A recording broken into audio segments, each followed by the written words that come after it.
Aujourd'hui, les amis, nous allons réagir sur une enquête sur les nouvelles tendances de l'immobilier en Côte d'Ivoire. Sans plus tarder, nous allons passer sur du Made in Africa. Je m'appelle Sagesse Boutou, je suis architecte mais également entrepreneur. Mets un pouce bleu et abonne-toi sur cette chaîne parce que c'est du gagnant-gagnant pour toi comme pour moi. J'ai écrit un livre qui s'appelle Le guide ultime de l'architecture et de la décoration d'intérieur, mais ça, on en parlera tout à l'heure dans la vidéo. On est sur RTI.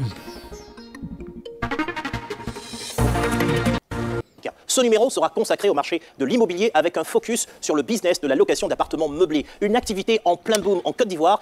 Exactement le business de la location meublée. Et sur l'ensemble du continent. Une dynamique alimentée, vous allez le voir, par des particuliers mais également par les professionnels du secteur. Au sommaire ce soir, enquête sur la location d'appartements meublés, visiteurs de passage, diaspora venus se ressourcer au pays, séjour d'affaires. Ils sont de plus en plus nombreux à faire le choix d'un appartement ou d'une maison plutôt que celui d'une chambre d'hôtel. Une tendance qui n'a pas échappé aux particuliers et aux promoteurs qui redoublent d'efforts pour capter cette clientèle. Puis, dans le reportage, nous découvrirons une ville qui attise de nombreuses convoitises quand il s'agit de parler d'immobilier, Jacquesville. Pendant longtemps, cette petite station balnéaire est restée enclavée. Aujourd'hui, particuliers et promoteurs s'y bousculent pour y dénicher de bonnes affaires. Vous connaissez sans doute Airbnb, la célèbre plateforme américaine de location de courte durée, a réalisé 8,4 milliards de dollars de chiffre d'affaires en 2022, dont 1,9 milliard de bénéfices nets. En Côte d'Ivoire, il est bien sûr possible de passer par cette plateforme pour louer un appartement meublé, mais pas seulement. De nombreux acteurs surfent sur ce business, qu'ils soient propriétaires d'appartements, promoteurs ou encore locataires. Le business de la location d'appartements meublés, en reportage signé Yannick Effoumi, Ghislain Mendonça et Roman Émilie Kofi. Plateau, avenue Lamblin, il est 11 h. Un client vient de libérer cet appartement meublé. Elodie, la propriétaire, s'assure que le ménage est bien fait. Très bien en bas. Il ne faudrait pas qu'on voie de poussière, les moutons de poussière là. Voilà. Ce matin, oui, on a un client qui est parti. Les clients ils partent à 11 h généralement. Et puis bon, là, du coup, il faut enchaîner, il faut faire le ménage parce qu'il y a d'autres personnes. J'ai mis la vidéo à 1,5. J'espère que ça ira pour vous parce que ça fait c'est une vidéo de 55 minutes. Voilà. Et le ménage, moi, je ne prends pas d'agence qui fait le ménage, j'ai mes employés qui font le ménage. Donc, Kofi est le responsable des personnes qui font le ménage ici. Et généralement, c'est quoi la fourchette de salaire pour les personnes qui font le ménage varie entre 100 et 200 000. Le ménage, une charge parmi tant d'autres dans ce business de location. Le ménage, une charge parmi tant d'autres dans ce business de location d'appartements meublés. En plus de ça, il y a l'électricité et ça varie. Le coût de l'électricité. Ouais, le ménage, oui, bah oui, c'est une charge, ouais, bah oui, faut garder l'appartement propre. Varie en fonction des périodes. Après, il faut changer les draps, serviettes et tout ça, tous les 6 mois. Et moi, ce qui commence à me saouler un peu, c'est de croire qu'en mettant ce genre de choses-là, on se sent en Afrique. Pas du tout, vraiment pas du tout. En tout cas, nous, on change. En dehors de ces charges récurrentes, Elodie... Ça me fait plus peur qu'autre chose, moi. Moi, quand je viens là, je vois ça, je me dis, mais c'est quoi ça? C'est un truc vaudou, quoi. Il a dû dépenser environ 50 millions de francs CFA pour l'aménagement des 4 appartements qu'elle possède dans cette commune du plateau. Séjour, chambre, très grande chambre aussi, avec salle d'eau, cuisine. Une cuisine aménagée par mes artisans. C'est pas une cuisine importée, on a tout fait sur place. C'est un investissement qui demande beaucoup. Pour cet appartement-là, je suis, rien que pour la décoration, tout ce qui était petits travaux, je suis à 12 millions. Une fois l'aménagement fait, Elodie... Ouais, 12 millions. Ouais, bah écoutez, c'est pas rien une décoration. Une décoration et un ameublement, c'est a fixé les tarifs en fonction de la localisation et du standing. Un studio qu'elle loue pour la nuitée à 40 000 francs CFA, 2 apparts de 2 pièces autour de 60 000 francs CFA et un appart de 3 pièces à 120 000 francs CFA. Dès qu'on a fini de décorer, dès que le logement était prêt, après les photos, j'ai tout mis sur Airbnb et Booking aussi. Et puis du coup, ça roule seul. Voilà, les voyageurs passent par Airbnb pour booker le logement en fait. Elodie semble avoir fait un bon investissement. Un an seulement après s'être lancée dans ce business, ses revenus sont plutôt satisfaisants. Pour les périodes ordinaires, je suis aux alentours de 4 millions, 5 millions. Voilà, pour l'ensemble des appartements que j'ai. Hein. Voilà, pas pour celui-là seulement. C'est bien rentabilisé quand même. Le Airbnb, c'est vraiment un truc incroyable. Ne vous y trompez pas, c'est vraiment un truc incroyable. Surtout quand vous le mettez vraiment, vraiment en valeur de... Hein, c'est-à-dire que là, le programme que je vais sortir d'ici très bientôt, on va aborder tous ces modules-là. Les modules où non seulement tu ne vas pas te limiter seulement à faire des photos, mais tu vas aussi faire peut-être un scénario d'une vidéo. Hein, c'est-à-dire une scénarisation des lieux, avec des mannequins, des personnes. Bref, on va en parler plus tard dans le programme. Ça, c'est des choses un peu plus... critique, on va en parler dans le programme que je vais sortir, mais je vais vous montrer comment vous allez vraiment gagner, mais réellement, beaucoup d'argent avec les Airbnb. Mais franchement, il suffit juste un petit coup de magie et on se transforme d'un standing normal en quelque chose de haut standing. Et juste avec un petit coup de tac, 2-3 trucs, 2-3 petits trucs que les gens ne voient pas d'habitude, mais que les gens vont voir dans votre appartement. Et là, vous pourrez augmenter le budget de vente, de location. Et... les amis, vous allez vous retrouver, mais trop bien. Il n'y a pas si longtemps, les Ça va vous permettre d'acheter des terrains et construire votre villa de rêve, bien entendu. appartements meublés étaient mal perçus en Côte d'Ivoire du fait des risques d'insécurité et de leur utilisation détournée au regard des mœurs. Mais depuis quelques années, le secteur connaît un bond à la fois qualitatif et quantitatif. Les acteurs se professionnalisent de plus en plus et se distinguent par catégories. Les propriétaires d'appartements, les gestionnaires et les locataires qui sous-louent. Tous ont flairé l'opportunité de ce business. Le défi est de maintenir un taux d'occupation constant en vue d'une rentabilité stable et pérenne. Et chacun y va de sa stratégie. Confort, déco, plateforme de promotion en ligne et réseaux sociaux, tout y passe. Immersion dans un business en plein essor, celui de la location d'appartements meublés.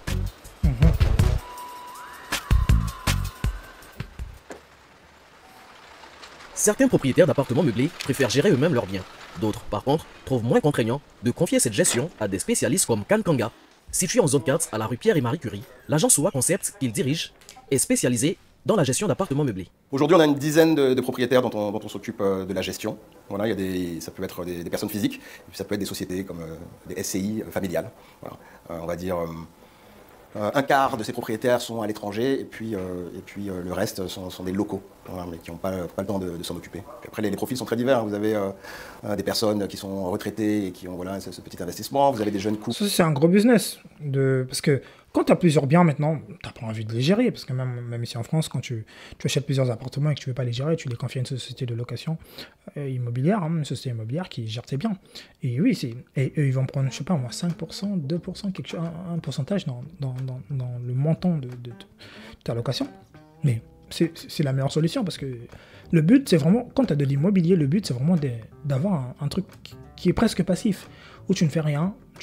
Le seul moment où tu travailles peut-être une ou 2 heures dans le mois avec les gens qui sont comptables, et avec eux, enfin, les gens qui sont comptables et les gens qui gèrent tes biens, et à ce moment-là, ils te rendent des comptes, voilà, ceci, cela, et tu n'as pas de contact direct. S'il y a un problème de fuite et tout le reste, c'est la société immobilière qui gère tout ça, et ils te rendront juste des comptes après. Mais là, pour le coup, il faut faire confiance à la société immobilière, mais l'idée, c'est que ce soit vraiment un business passif qui te rapporte de l'argent, ça te rapporte du cash tout le temps, tu vois. C'est plus ça l'idée. Aussi qui ont une activité annexe, enfin c'est assez divers. Direction un nouvel appartement meublé pour Cannes, tout juste aménagé. Il a été sollicité par un propriétaire pour évaluer le bien. Ben là où on va, c'est un appartement meublé qu'une propriétaire nous confie en gestion et ça va être notre toute dernière gestion. Donc, bon, je m'attends à quelque chose de très bien parce que j'avais déjà vu en fait avant travaux, pendant les travaux et puis aussi un peu dans l'aménagement. Tout simplement, là maintenant je crois que c'est quasi fini, donc c'est la première fois que je vais voir le produit fini. 2 plateaux, les Vallons. Une fois sur les lieux, Cannes découvre un appartement de 3 pièces avec jardin privé entièrement. Ah, 2 plateaux, les Vallons, c'est où je vivais moi quand je suis arrivé. C'est où j'étais hébergé. Aménagé et prêt à être habité. Bonjour monsieur. Ok, vous avez bientôt fini là? Ok, donc là tu mets quoi des... C'est quelqu'un de très gentil, Jean-Jacques. Plantes grimpantes, c'est ça? C'est ça. C'est quoi, c'est du maracuja? Alors, C'est de la vigne? Oui, c'est une sorte de vigne. Ouais. Le but, c'est de pouvoir faire une appui végétale. Ouais. Donc, les liens vont s'accrocher au fur et à mesure. Ça va faire un toit de verdure. Ouais, c'est ça. Franchement, j'ai rien à dire. Là, typiquement, là c'est fait parfaitement en fait. Ce qui est vraiment bien, c'est qu'il y a un thème. L'appartement s'appelle la petite librairie. Bon, on comprend tout de suite pourquoi. D'accord, ok, je comprends pourquoi. Il y en a dans les toilettes. J'allais me demander si c'est une bibliothèque ou... Mais en fait, il y en a dans le séjour. C'est bien. C'est super cosy, c'est chaleureux, c'est meublé avec goût. Ça a de l'âme en fait, on se sent comme à la maison. La tarification d'un appartement meublé se fait en fonction de la zone, du standing, du nombre de pièces, des commodités et des services de conciergerie. C'est très lumineux, mine de rien. Et pour la première fois, je vous dis, attendez, j'aime bien le type de grille qu'ils ont utilisé. C'est propre, hein, c'est pas des barreaux de prison, non, mais c'est vraiment, il y a vraiment un motif. C'est bien. C'est pas mal. Le standing de l'appartement, la manière dont il est meublé, les commodités, je pense que ça devrait osciller autour de 75 à 80 000 francs la nuitée en court terme. Je pense que en termes de loyer par mois, en long terme, on devrait être autour des 1,4 million, voilà, toutes charges comprises. Une fois l'évaluation du bien faite, le gestionnaire peut à présent assurer sa part du contrat. Il se rémunère vis-à-vis des propriétaires à travers des honoraires de gestion équivalents à 15% du loyer. Là, on se trouve dans un appartement où il y a un contrat de gestion qui a été signé. Donc, c'est un an, puis par recondition tacite en fait. Tant que le propriétaire est satisfait de la gestion, ça continue en fait.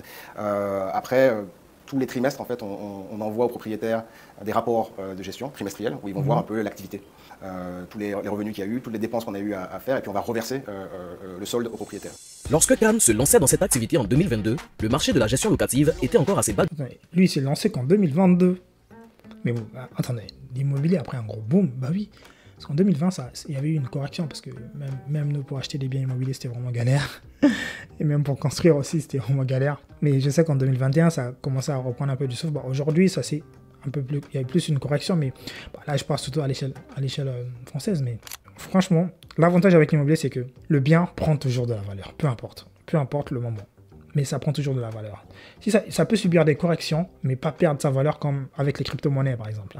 L'immobilier, c'est vraiment la valeur sûre, la pierre. Tu touches la chose. Les revenus peuvent être insolents, mais il faut avoir les connaissances et un programme bien tacite, bien échelonné. Justement, on va en parler dans le programme que je sortirai très bientôt. Je fais des petits teasings comme ça du programme, mais c'est pas maintenant que ça va sortir. Les demandes de location d'appartements représentaient moins de 10%, et aujourd'hui, elles peuvent représenter entre 20 et 25%. À Abidjan, la société Innov Immobilier, située à Koumassi, boulevard Valéry Giscard d'Estaing, est leader dans ce domaine. Propriétaire d'une centaine d'appartements meublés, Innov Immobilier gère pour une quinzaine d'investisseurs une trentaine de biens avec plus de 2000 clients en moyenne par an. Comme tous les matins, Jennifer Blasi, directrice du pôle immobilier de la société, consulte les réservations d'appartements meublés sur Africa Booking, la plateforme. Bah attendez, ils ont dit directrice du pôle immobilier de la société. Ça s'appelle Innov Immobilier. Il n'y a pas qu'un seul pôle immobilier.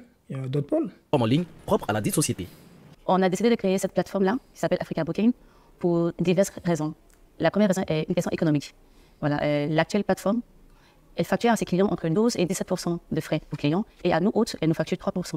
Donc, il s'avérait nécessaire et intéressant pour nous d'avoir notre propre plateforme à nous, tant pour nos clients que pour nous-mêmes. La deuxième raison aussi, c'est pour une question de fluidité. Nous avons plus de 100 biens à gérer, et c'est bien d'avoir un outil en interne pour une meilleure gestion. Pour la période de février seulement, la société comptabilise 2000 nuitées vendues. Les clients sont généralement très regardants sur l'accessibilité, la sécurité et le confort. Et qui dit confort, dit aussi literie, électroménager et mobilier. Et justement, après un point sur les différents besoins en la matière, Jennifer et son équipe se rendent à Biétry, chez un de leurs fournisseurs exclusifs en mobilier et décoration. Bonjour, comment vous allez? Bonjour monsieur Nasser. Ça va bien, merci. Je pense que ça peut rentrer dans le... Là, regardez ça. Regardez l'équipe qui les attend là. Ça veut dire qu'ils ont été briefés, qu'on passe à la télévision et tout. Ils sont tous venus en attente comme ça. Nasser. Parce que ça n'a pas l'air naturel, c'est pourquoi je le dis. Ça va bien, merci. Je pense que ça peut rentrer dans le Inno Plaza 2. Oui. Dans le salon. Oui. Et là, c'est un match qui avec les placards. Travailler avec des fournisseurs exclusifs leur garantit un meilleur contrôle sur la qualité des meubles, une maîtrise des coûts, des conditions de paiement allégées, des remises et la possibilité d'échanger des meubles en cas de besoin. Et ça marche. La société immobilière enregistre des taux d'occupation satisfaisants. Chez nous, à Innov, on est entre 70 et 80% de taux d'occupation. Pendant les saisons hautes, on monte jusqu'à 85, voire des fois 90. L'autre studio commence à partir de 40 000. Ça me fait dire que moi, j'ai pas beaucoup visité Abidjan quand je suis arrivé. Parce que moi, quand je suis arrivé, en fait, je vous explique 2-3 secondes. C'est que j'étais tellement dans des rendez-vous pro avec des clients que voilà, directement, on va là-bas à Signy, on va là-bas à Beaunois. Je suis même allé très très loin, même. C'était où je vous avais montré dans la pirogue, là. Je me rappelle plus c'était où, mais c'était très loin. Je me rappelle plus. Et finalement, j'ai pas eu beaucoup de temps de visiter. Après, à un moment donné, un jour, j'étais trop fatigué. J'avais pas envie de sortir. Et en plus, j'ai fait que 10 jours. Donc oui, c'est très court.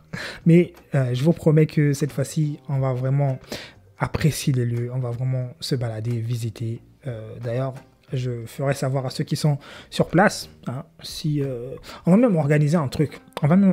Voilà, soyons fous, on va organiser un truc où on va inviter les abonnés, et non seulement les abonnés, mais les gens aussi qui sont intéressés dans l'immobilier. On va faire quelque chose quand même sur Abidjan. Quand même, il faut faire quelque chose. Faire quelque chose. Nos T2, c'est-à-dire une chambre salon à partir de 50 000. Non, en vrai de vrai, mais pour être sincère, c'est une ville que j'aime beaucoup.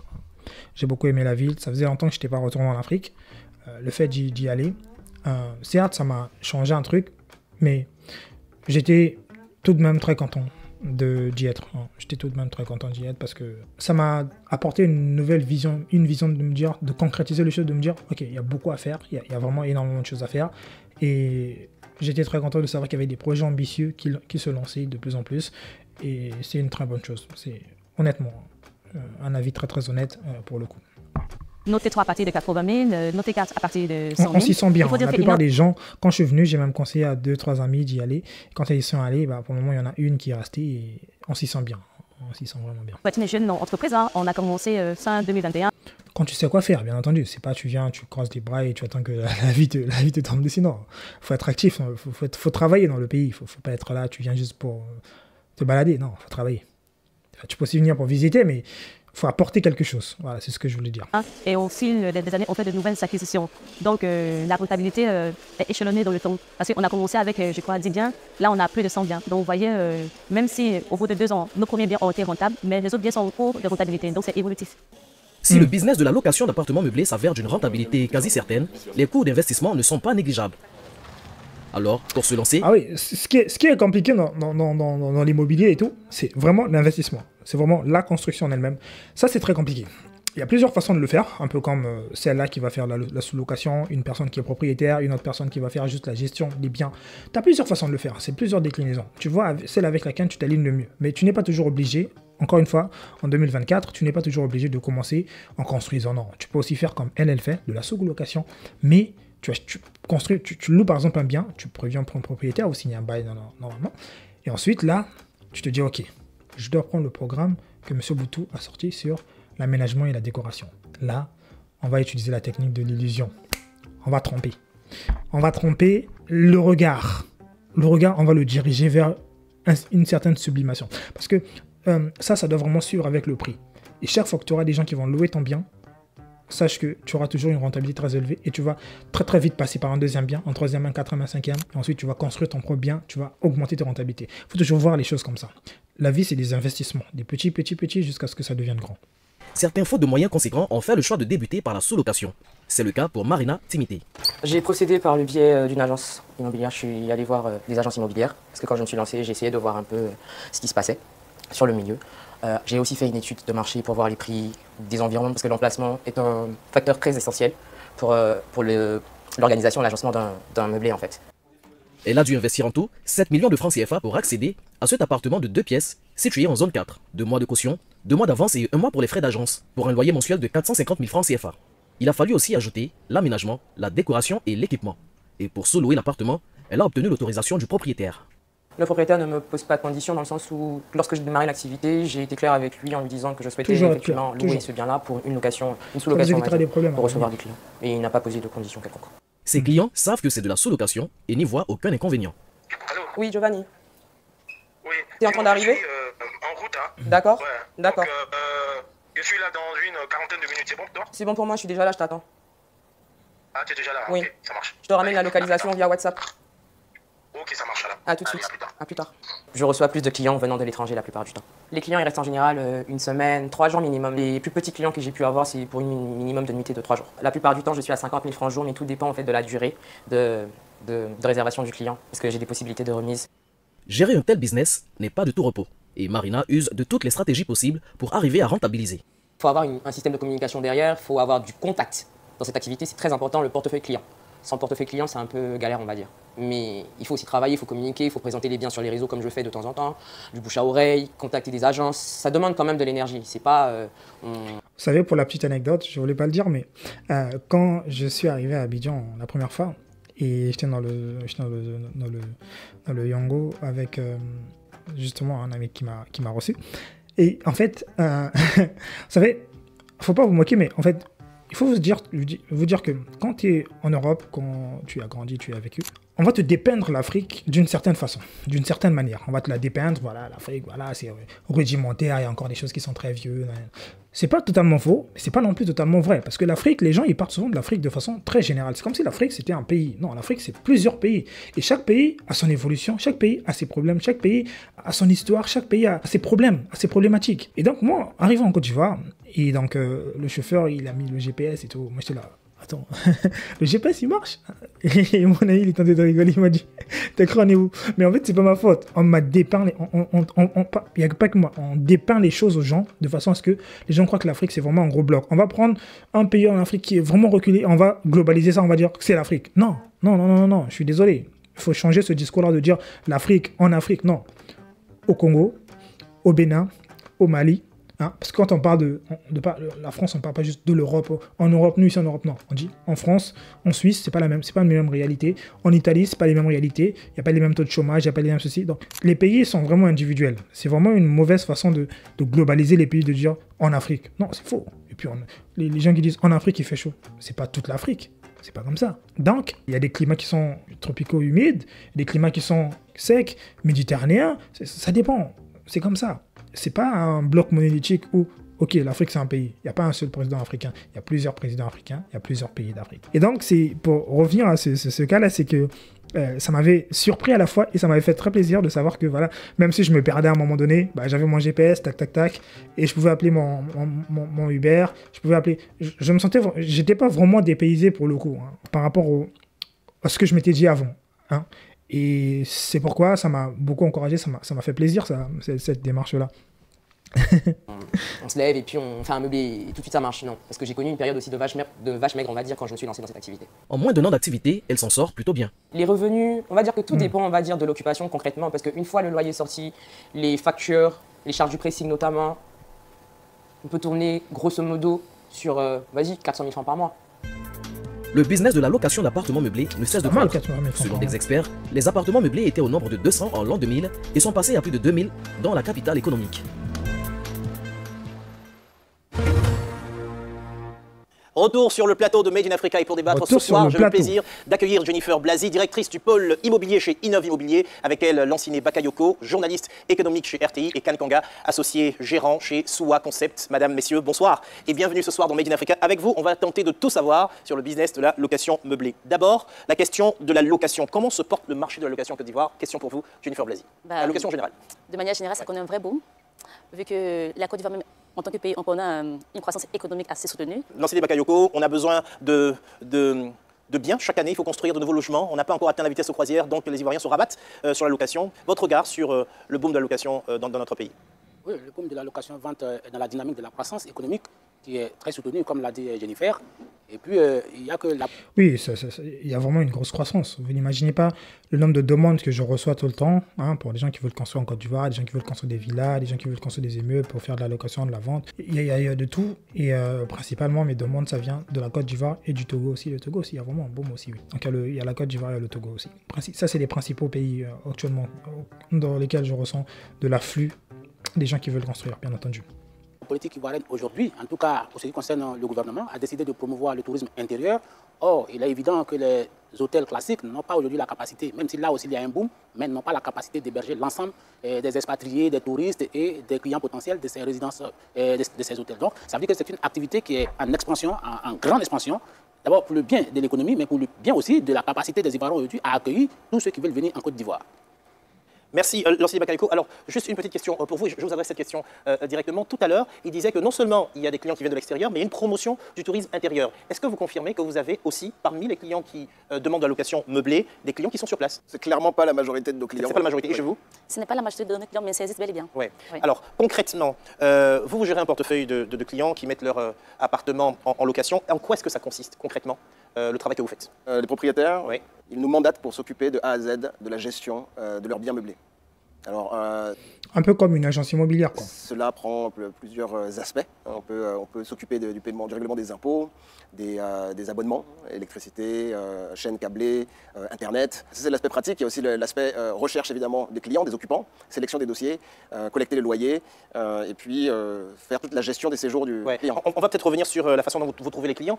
C'est quoi, là, donc, finalement, la différence entre un établissement hôtelier et puis un établissement qui gère des appartements meublés? La location meublée, si vous voulez, c'est une option plus économique que l'hôtel, mais avec les mêmes commodités, voire plus de commodités. Dans la location meublée, le locataire, il a l'attitude de cuisiner, par exemple, de recevoir ses amis pour un déjeuner et pour un dîner, ce qui est totalement différent d'un hôtel. C'est une autre expérience. Donc vraiment, Bah non, tu peux faire ça aussi dans un hôtel. Si, tu peux recevoir des gens dans un hôtel. C'est juste que... Après, la différence entre un hôtel et la location meublée, elle est surtout sur le point de la liberté. C'est-à-dire que dans une location meublée, tu as un peu plus de liberté que dans un hôtel. Mais dans un hôtel, tu as un peu plus de sécurité que dans une location meublée. Donc c'est du kit au double. Le service qu'on offre à nos clients, c'est être chez eux, mais sans être dans leur propre maison. C'est vraiment ça la différence entre nous et les hôtels. Dans une résidence meublée, tout se passe comme si on était chez soi. Mais il est évident qu'il y a une sorte de concurrence un peu déloyale. Ça, on ne peut pas le nier. Est-ce que vous pensez que, justement, la Côte d'Ivoire, quand on voit le boom des locations meublées, est-ce que vous pensez qu'elle se montre de plus en plus attractive sur le plan économique? Bien sûr, tout à l'heure j'ai parlé de concurrence déloyale, mais cette concurrence déloyale n'est pas encore préjudiciable aux hôtels, vu que les capacités hôtelières aujourd'hui sont relativement insuffisantes au regard de l'offre des clients qui arrivent en Côte d'Ivoire. Donc pour le moment, il n'y a pas de hiatus entre les deux options. J'ai envie de parler de votre business model chez Innov Immobilier, mais j'imagine que vous voulez réagir sur le fait qu'il y a une concurrence déloyale. Déloyale, c'est que certains respectent la réglementation et vous, pas forcément. Certains payent des impôts réguliers. Il y a une concurrence déloyale. Déloyale, c'est que certains respectent la réglementation et vous, pas forcément. Certains payent des impôts réguliers et vous, pas forcément. Je pense que sur ces deux points, vous n'êtes pas d'accord. Je vous donne donc la parole pour réagir. Malheureusement, je dirais que la location meublée, il y a énormément de l'informel. Énormément de l'informel. Nous sommes, on va dire, sans doute l'unique entreprise qui est vraiment structurée dans ce domaine. Nous suivons vraiment tout ce que la législation nous demande, c'est-à-dire on fait nos demandes d'agrément au ministère du Tourisme. Agrément. Exactement. Et aussi, on a des impôts qu'on paye. Et sans oublier que la location meublée est soumise à la TVA, ça aussi, il ne faut pas l'oublier. Et en fin de compte aussi, on paie des taxes à la mairie, à la municipalité. S'il y a une législation, est-ce qu'elle existait depuis longtemps? Est-ce qu'elle vient d'arriver? Apparemment, il n'y a pas de législation. Moi, j'aime beaucoup, je ne sais pas trop son nom, mais il pose de très bonnes questions, des questions très pertinentes. Franchement, j'aime beaucoup. Le dernier Made in Africa qu'on a eu analysé, vous savez, sur les briques de terre crues, c'était très intéressant parce qu'il a vraiment de la répartie et il fait très bien son travail. J'aime beaucoup. Et vous vous dites que c'est réglementé. Oui, c'est réglementé. Ça s'appelle sur la location meublée. C'est ça. Ça, c'est une taxe qu'on paye à l'Amérique qui s'appelle la taxe des locaux garnis. Donc, il y a une évolution de la réglementation. Oui, tout à l'heure, c'est un milieu qui reste profondément traversé par l'informel. Je suis heureux qu'eux, ils vont vers une beaucoup plus grande professionnalisation. Oui. Mais il faut dire que l'activité, elle est relativement récente du point de vue du droit, du point de vue légal. Puisque je l'ai dit, elle a été créée par le décret du 24 mars 2014. Seulement là. Et toute la nomenclature législative, réglementaire n'est pas encore adoptée. Et donc, les gens profitent de ce vide institutionnel, de ce vide juridique pour faire ce qu'ils font, c'est-à-dire l'informel. Ça veut dire que même vis-à-vis de ces informels aussi, vous êtes face à une concurrence déloyale. Oui, une concurrence déloyale par rapport à l'informel, et vous êtes dans une concurrence déloyale, même professionnelle, face aux hôtels, parce que vous n'êtes pas régi par la même fiscalité. Non. Et donc, ça, c'est quelque chose qu'il va falloir ajuster pour que la compétition soit saine et sauve. Vous êtes structuré, Kankanga, vous faites du conseil. Donc, est-ce que vous recommanderiez à des propriétaires de biens de placer entre les mains d'une agence comme la vôtre la gestion de leurs biens? Est-ce que ça leur apporte davantage que s'ils se débrouillaient tout seuls à gérer le bien eux-mêmes? Alors déjà, il faut savoir que faire du meublé peut doubler vos revenus locatifs. Carrément. Voilà. C'est-à-dire qu'à 50% de taux d'occupation d'une location meublée, on peut avoir autant qu'à 100% dans une location. Mesdames, messieurs, écoutez bien, notez bien, faire du meublé peut doubler vos revenus locatifs. Tout dépend de la localisation. L'emplacement est extrêmement important. Je dirais que sur, on va dire, 80% à 90% des demandes qui nous parviennent de clients il va s'agir des mêmes zones. Zone 4, le plateau, Cocody central, Cocody d'Anga, Vallon et puis la Riviera Golfe. Ouais. Ça va concentrer 80% des demandes. Pourquoi? Parce que les profils, ce sont des voyageurs d'affaires, des entreprises, des personnes qui sont en mission de 3 mois, 6 mois, 1 an, etc. Donc ils veulent être au centre de l'action, ils veulent pas être dans des zones excentrées. Et puis aussi l'aménagement. Il faut que ça soit confortable, il faut que ça soit bien pensé, bien agencé, accueillant, chaleureux, pour que, comme le disait M. Bakayoko, les gens se sentent chez soi, à l'extérieur de chez soi, que ce soit à quelques kilomètres ou à des milliers de kilomètres. Jennifer, vous devez prendre un bien en gestion. Quels sont les critères que vous regardez? Chez nous, primo, la sécurité. Il faut que ce soit une zone sécurisée.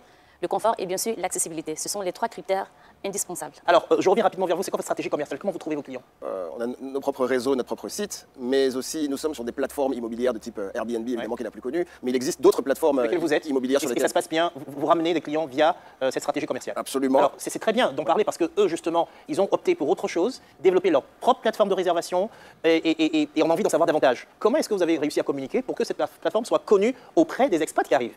70% de nos nouveaux clients, c'est du bouche à oreille. Okay. Ils viennent par le biais d'un client.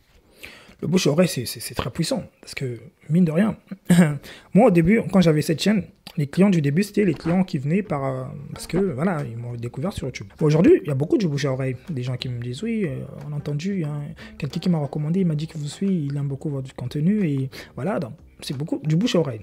Et au fur et à mesure, en fait, tu débutes par une principale source d'acquisition, tu en as une deuxième, t'en as une troisième, t'en as une quatrième, et ça se mélange, et ça fait un gros boom, et t'as des gros sous. Donc à ce moment-là, tu ne parles même plus, ça vient tout seul, tu vois.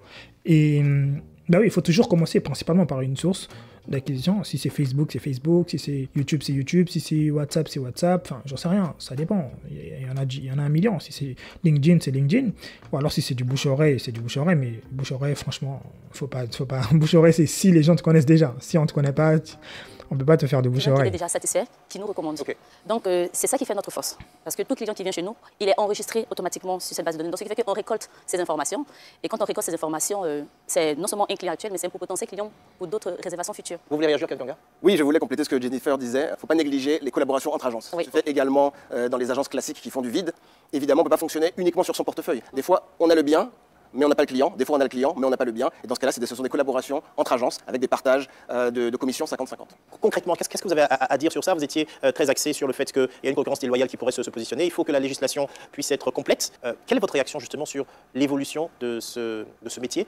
Plus ça devient une activité, plus l'État lui-même a besoin de collecter des taxes et donc ne peut pas continuer à maintenir ces entreprises-là ou, disons, à fermer les yeux sur les entreprises qui ne sont pas formelles. Ça veut dire que ces résidences meublées, aussi bien celles-là que toutes les autres entreprises, sont exposées aux aléas de la vie sociale, de la vie politique, de tout ce qui peut arriver dans le pays. Par exemple, si la météo politique ne se passe pas bien, ce n'est pas seulement eux. Il y a une sorte de expatriés ne viendront pas. C'est-à-dire que c'est une part du marché qui s'effrite. Pour ce qui concerne la Côte d'Ivoire, ce n'est probablement pas le cas et ça, c'est une bonne chose. Ça veut dire que ces entreprises meublées ont une bonne part de marge de manœuvre et elles sont appelées à grandir, aussi bien pour ces entrepreneurs que vous êtes, mais aussi pour le Trésor ivoirien. Merci pour tout. À vous, Jennifer. Kanganga, Lansidi Bakayoko, merci. Donc, les amis, vous avez vu dans cette vidéo que les locations meublées, c'est vraiment un gros boom à Abidjan. Et il faut y aller, il faut foncer dessus. Le programme va bientôt sortir, ne vous inquiétez pas. On travaille dessus et je vais vous communiquer dessus un peu plus tard. Pour ceux qui veulent me contacter, si vous voulez faire un projet de location courte durée, de location meublée, peu importe le projet que vous avez, un projet d'architecture, mais surtout si vous voulez de l'architecture dans les règles de l'art, de l'architecture bellissimo. N'hésitez pas, prenez rendez-vous avec moi, le lien est en description. On va discuter en visio avec moi-même. Je verrai si je vous accompagne pour votre projet ou non, si vous avez les moyens à disposition pour construire. Le livre, le guide ultime de l'architecture et de la décoration d'intérieur dont je vous ai parlé en début de vidéo, c'est un livre qui vous aide dans vos projets de construction. Vous voulez faire un aménagement, vous voulez faire un design, un décor, mais vous n'avez pas l'idée, mais vous voulez avoir de l'inspiration. Dans ce livre, vous allez tout trouver. Le lien est en description, encore une fois. Quant à moi, je vous dis à la semaine prochaine pour une vidéo encore plus croustillante. On va faire la partie 2 de ce Made in Africa, la partie où on parle de Jacquesville dans le prochain Nobus. On se dit à bientôt, prenez soin de vous. C'était Sagesse Boutou, l'architecte. N'oubliez pas le pouce bleu.